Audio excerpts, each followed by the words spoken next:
Alright guys, so for our next cooking adventure, we're making walking tacos.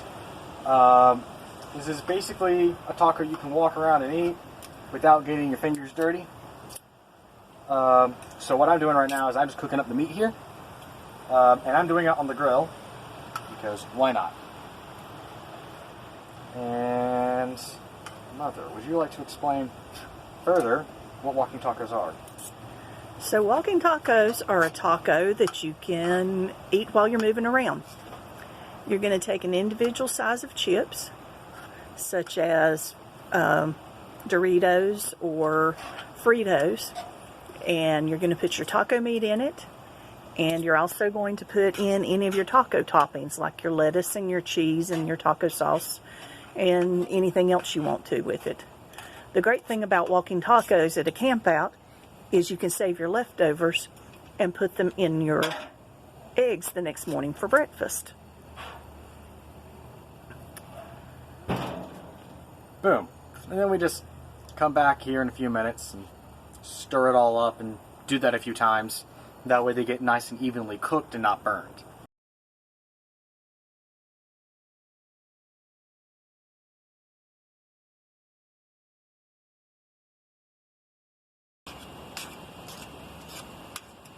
Alright guys, so it's about done. The area around it, of course, is very hot. And the handle, because it's been inside the grill, is also very hot. So, unlike if we were on a stove, I had to be very careful about picking this up, because I'm going to have to pick it up to drain the grease out of it.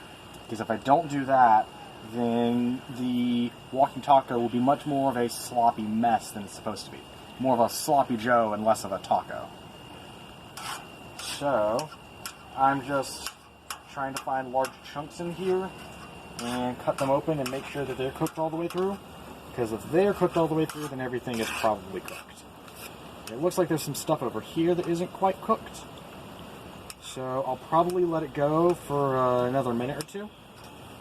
And once I do that, I'll just drain the grease. If you're on a camp out, there's actually a specific distance away from your campsite that the scout book tells you that you can drain your grease.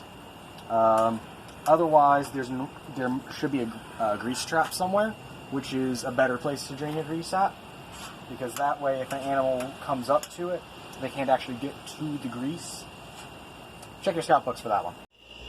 So when Thomas finishes all the hamburger, we have to add our seasoning to it. Now we eat tacos quite a bit, so I buy our seasoning like this.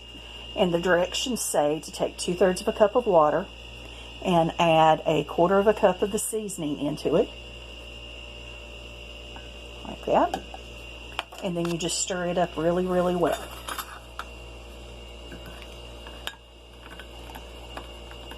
And as soon as Thomas has finished draining the hamburger, we will add this to it. Go. Alright guys, so I've already drained the grease out of my meat, and I poured in the taco sauce, taco seasoning. And you want to make sure that you pour out the grease beforehand, because if you don't, then it could splatter up and burn you. We don't want that. So now I'm just letting it sit here, and I'm going to try to bring it to a boil, because the instructions say to bring this to a boil and then let it simmer for 3 to 4 minutes. And at that point, it should be ready. And it'll thicken up as it simmers. Right.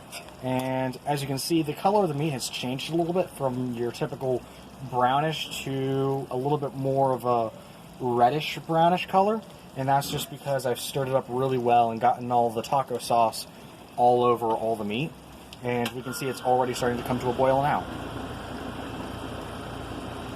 Right, guys, so our meat is done. We've also heated up some refried beans here, because I like me some refried beans. We also have a huge bag of cheese, because I'm a cheesy kind of person. Hey.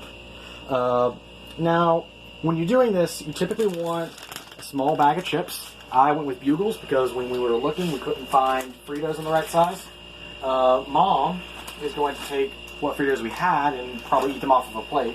But if you don't want to do that, you can also just eat them straight up tortillas, or you can toss everything in a bag like I'm going to do, and then toss it on a plate, and you basically at that point have a taco salad.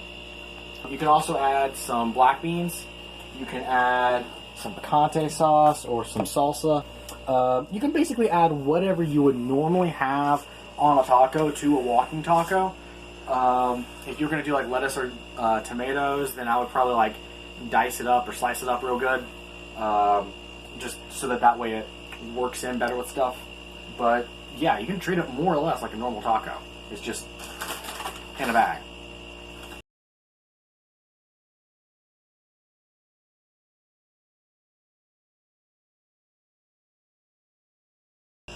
Some of you may have realized this already, but the best part about eating out of the bag is you may only have one dish, your fork or spoon, to clean out after you get done, which I'm sure those of you who do the dishwashing in the house will be very happy about. So yeah, I suggest eating out of the bag because you don't have as many dishes to wash. So, thanks for checking this out with us, and have a good one.